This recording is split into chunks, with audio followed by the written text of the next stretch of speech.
Hey guys, Claire here, and in today's video, we're going to talk about all things Harry and Meghan. And as I'm recording this video, it is currently Valentine's Day, so happy Valentine's Day. And surprisingly, we got a Valentine post and a video from Meghan on her official Instagram page. I am so loving her Instagram resurgence. And for those of us who followed her prior to entering the royal family, the things that she's been posting is very much in vein with what she did before. Meghan wrote, "Back home taking care of our babies and missing my Valentine," as he continues on at the Invictus Games, changing lives and reminding all of us of the power of healing and resilience. "My love, I will eat burgers and fries and fish and chips with you forever. Thank you for you.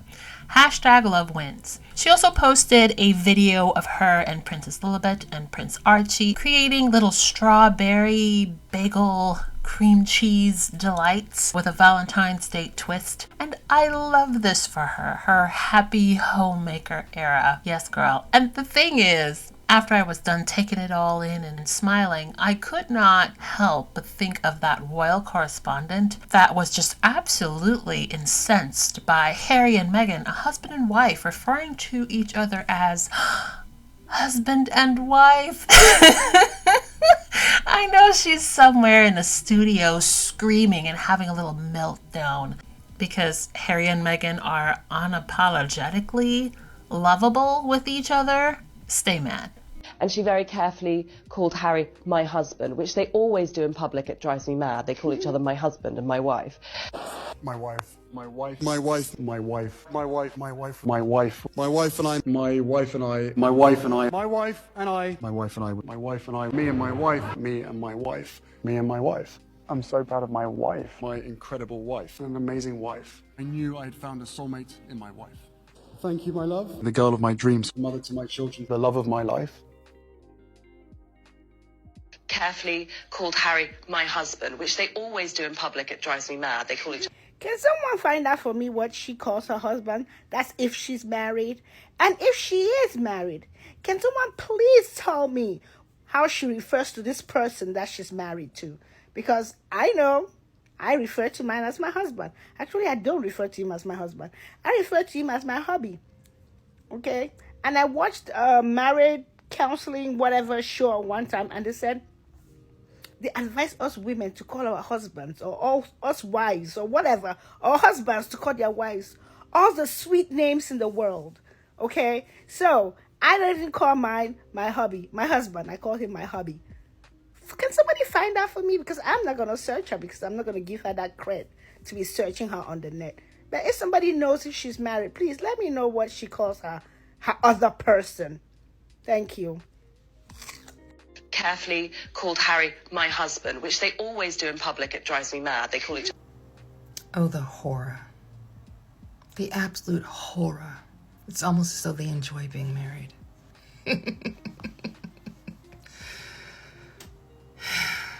Don't you have anything else better to do?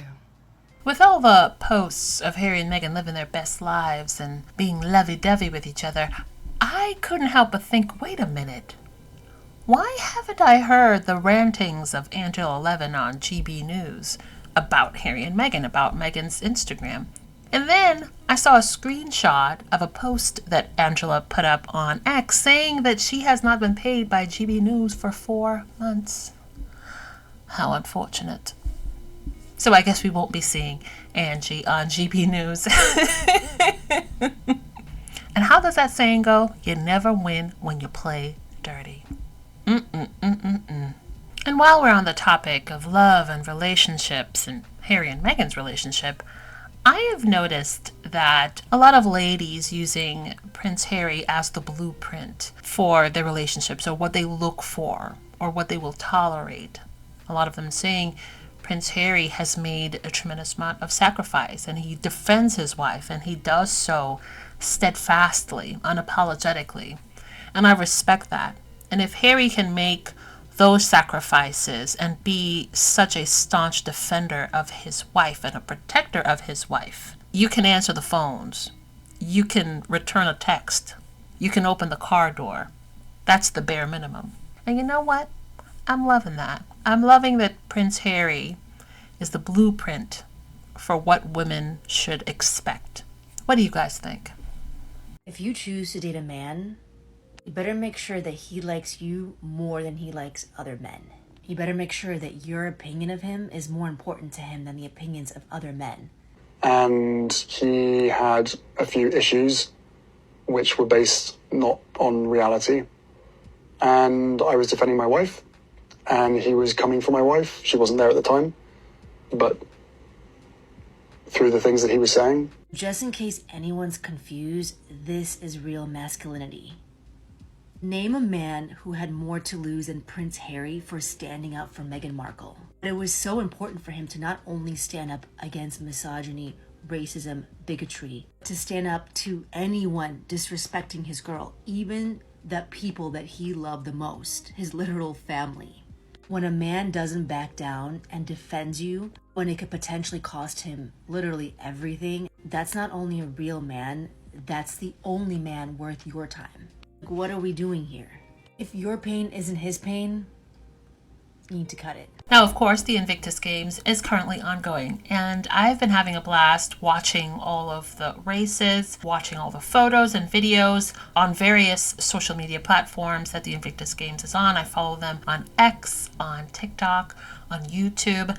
I've also seen E. Holmes, and I know some people are not fans of her because of what she said about Meghan before, but she's been giving a lot of updates because she's currently at the Invictus Games. She talked about the organizers trying to get Harry to move along and stick to a schedule, but he'll regularly stop and talk to people, talk to all of the team members, their families, smile for photos, hugs, take that extra time to let everyone know that he sees them, he hears them, he's interested in what they have to say, and talking about their experiences and their life stories. And I just found it to be so sweet, so admirable. Now, she said that there's so many people who love to crowd Harry and Meghan, and of course, as I'm recording this right now, Meghan is not there. Like I said, she's back home in Montecito, but I really enjoyed seeing so many adorably sweet moments with Meghan and many of the competitors and their families, with Meghan and Harry. Of course, we had shared that cute little video of Harry sort of putting Meghan on the spot. And my wife and I, come on here, come on.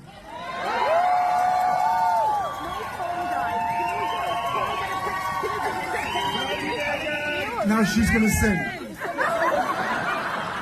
Also, we saw her going tubing, and if you've seen Harry and Meghan's documentary on Netflix, you know that she is scared of heights, so that little scream all the way down the mountain, it was pretty funny. Two handles there. Ready. No. Okay, let me know when we're clear on 4. And you just keep your body weight back? Yeah, body weight back, bum up, and go. Feet up, yep. Are you ready? 3, 2. No, I really don't want to do it. Yeah, No, okay. come on, you'll be absolutely fine. It's okay. You'll be fine. Oh my You'll be God. fine. Ready? 3, 2, 1, go. Here we go. Keep your feet up. Feet up, feet up, feet up.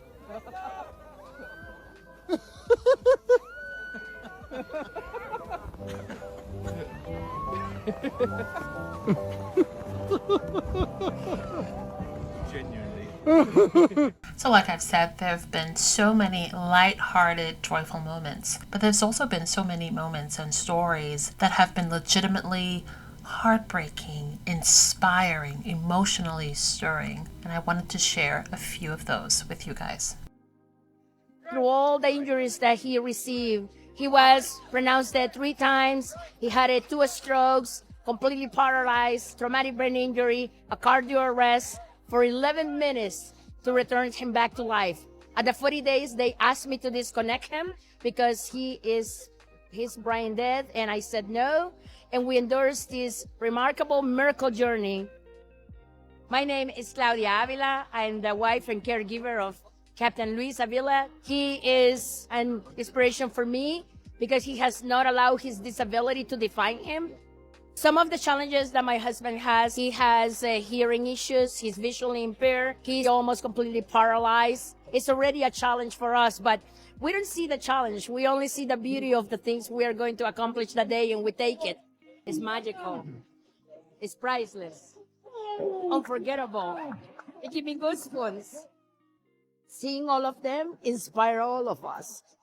If they can do everything they do, why not we're not there doing it? We wanted to show the point that people, even under the circumstances, the ability to perform is remarkable. And if we provide the equipment that they need, they can be independent. And you continue, keep pushing it to get more goals, to keep working, to be more independent in the freedom, the joy and the smiles here of everybody say it all. Movement is therapy.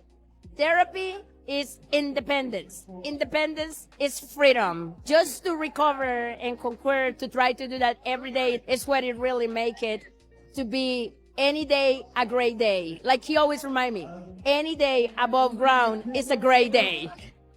The Invictus Games, to me, it's been life-changing and it's been life-saving. It's helped me personally, both through my challenges of PTSD, but it also helped me find a tribe. Not just my Australian teammates, but everyone else who are here at this competition together. We don't know each other's backgrounds. We all wear different uniforms, but we all have one thing in common, is that there is something significant that has shaped our life, which has meant that we're here, trying to work through it. The camaraderie, the fun, the skeleton racing, I knew it was going to be great and I knew it was going to help me, but I didn't realise just how great and how much it would help me. So to me, the Invictus Games is all about mateship and just, putting yourself forward and believing in yourself. It doesn't matter about the medals, it's just about giving it a red hot crack. My name's Ian Barham, I'm from Team UK. Just finished the Nordic today, and after skeleton yesterday, it was absolutely amazing again. To be here today, after 3 years ago, I'd pretty much given up on anything. I'm lost for words. It's truly a humbling experience, and to be part of this community means so much. And for this opportunity, I can't thank the Invictus Games, the Royal British Legion, Team UK for everything they've given me. It's such a wonderful experience. And those are just 3 of the many, and I do mean many, stories of so many of these competitors and their family members who've talked about their military service, their struggles, their introduction to the Invictus family, and how that has truly impacted their lives. And I don't know Prince Harry personally, but I'm so proud of him for creating this community for these individuals. And before I forget, during Meghan's time in Canada, we know that she tends to dress with purpose, right? It's not just about beauty. Now this time around, we saw her wearing different designers from Canada, but we also saw her showcase jewelry from a female-owned small business, a Black female-owned business on Black History Month. Thank you! I'm Leah Valencia Key, creator of Valencia Key Jewelry. Valencia means bravery and courage. And Key is that light inside of you to unlock all of your greatness with abundant gratitude to the loving Duchess of Sussex, Meghan, for shining your light wearing the Valencia Key Joy Bracelet. It means the world to me as a small business owner. It's just me trying to create love and light in the world. So my prayers are answered. Thank you. I am from poverty and homelessness. My mission is no matter where you are, shine your light in the world. I love you.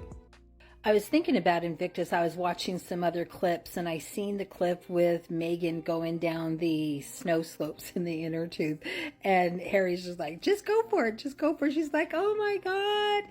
And she's game. And I think that's what makes it so cool is that they're game. They are just normal folks. I'm so glad that we have Invictus Week and all of the awareness and the love and the celebration of these families. And yeah, we can actually see them hanging on the coattails of Harry and Meghan. And they hold on to whatever crumbs they can, meaning the crown holds on to whatever crumbs. And you actually see those crumbs in the comment section. She's not a princess. Well, if they have the titles, those are crumbs. Those are crumbs and desperation, right? Because it's been over 5 years. So at this point, any discussions with the UK royals, it's get over it. You guys are the ex-in-laws. And we should just start referring to them as the ex-in-laws instead of the royals, because in Meghan's world, that's all they are. She understands the lineage for her children and will take that role on responsibly with the help of Harry in educating their children in a safer environment. But as far as any other ties, those are just the in-laws, the ex-in-laws. But the ex-in-laws are trying to stay relevant, and they do such a horrible job in doing so.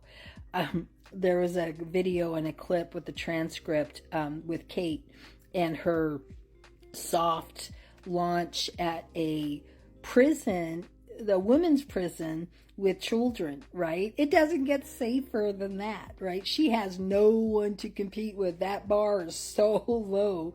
And even then in the transcript, it was so funny. They put MX, and it's true. And it's not that we want to pick on her. It's the fact that there is a bar, that there is an expectation. There is a minimum expectation that your face of the crown could actually perform, right? And the simple performance is speaking. And she can't manage to enunciate or speak. You see this face? You see this face? That's why you people stay bothered. That's why you'll never recover. You will never recover, because this face is giving, I'm happy, okay? I'm healed and I'm helping, okay? She can't do anything right for you. She'll never be able to do anything right for you, because you know what? This face, it says it all, okay? So listen here. I'm here to help you. I always want to help people move past the point of their pain. And the point of your pain, we all know it, okay? But what we're not going to do in 2025 is keep hating somebody. You are going to have to get over this. You are going to have to get over it. Even if it is a wound that won't heal. Even if we put the leeches on it and the leeches can't help you, okay? You are going to have to find a way to pick yourself up and say, do you know what? Even my hate isn't working for this woman. It's been years and I'm still hating her. If anything, I'm the toxic person in this situation, okay? Because look at her.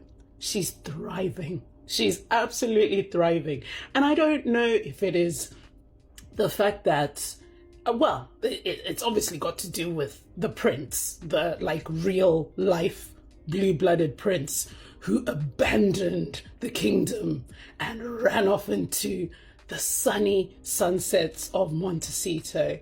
I know that is one of the core issues.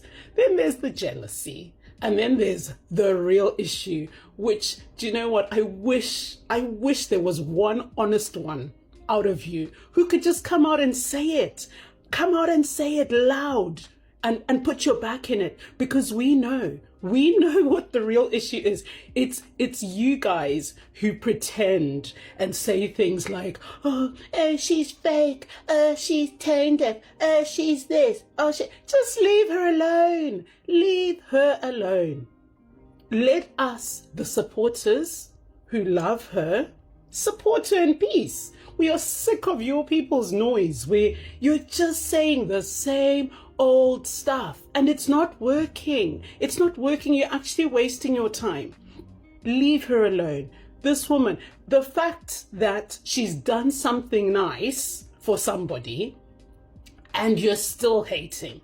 So we can't even do anything nice now because, you know, everything there's an angle. No. Nice is just nice. Some people are just nice people and some people are just kind people. So if you find yourself hating on the fact that our Duchess did something nice for somebody, you need to check yourself and you need to figure out the kind of mindset you have, because, you know, sometimes it's not about the other person, it's actually about you. If you can't be happy for somebody else who's doing something nice. I've said it before, that's a you problem. Shall I share with you the interpretation of this subtle dig? Yeah. When Meghan initially introduced Harry at the Invictus Games, she referred to Invictus participants as his family, just as she and their children are his family. The interpretation is that Meghan Markle was given a subtle dig to the royal family because Harry's not close with his family anymore. Here's what's amazing to me. The same group of journalists or faux journalists who keep telling you that they don't want Meghan Markle talking about the royal family and they want her to go away, they keep trying to insinuate themselves into some sort of conversation or statement that Meghan Markle has made, despite the fact that she literally has not spoken about the royal family publicly since 2022. 3 years ago, guys. Only one who's loving this new era of Meghan Markle being on Instagram. I'm loving the stories, which for some reason, some of her haters don't seem to know how stories work, and that no one is making her take videos down, but stories disappear. But yes, I'm loving the stories when they were at the Invictus Games, and I'm loving this new story with Princess Lilibet and Prince Archie helping her make, they look like strawberry bagels with strawberry hearts around them. So cute. And she'll eat burgers and fries and fish and chips with him forever. So cute. This so feels like pre-Harry Meghan, where she was just, write her thoughts down, and she's definitely the one doing her Instagram because it feels very personable, and her pre-Harry. So I can't be the only one who's loving this because it feels just authentically her, based on what we saw of her before Harry. So yeah, I'm loving it, and happy Valentine's to you guys. New scandals unfolding as we have some royal breaking news. Meghan Markle, a married woman, has dared to tell the internet that she loves her husband. And as you can imagine, Britain was furious. The rest of the world just gets on with Valentine's Day and doesn't make a big song and dance about it. Meghan has taken time out of her busy schedule to dare to put a picture of her and her husband up on her own Instagram. Underneath the picture, she's dared to talk about how proud she is of her husband with the Invictus Games, and she comments how she'll eat burgers and fries and fish and chips with him forever. She thanks him for being him. #LoveWins. Rose has piped up to say there's a PR stunt for every occasion, if you're Meghan. Royal correspondent Bianca's piped up, claiming that William and Catherine's pictures in the papers must have triggered Meghan to wish her husband a happy Valentine's Day, because Princess Catherine and Prince William must have some sort of patent or copyright over Valentine's Day photos. If you've been affected by Meghan's Valentine's Day post, then go to our website for support and advice. It's www.getagrip.co.uk.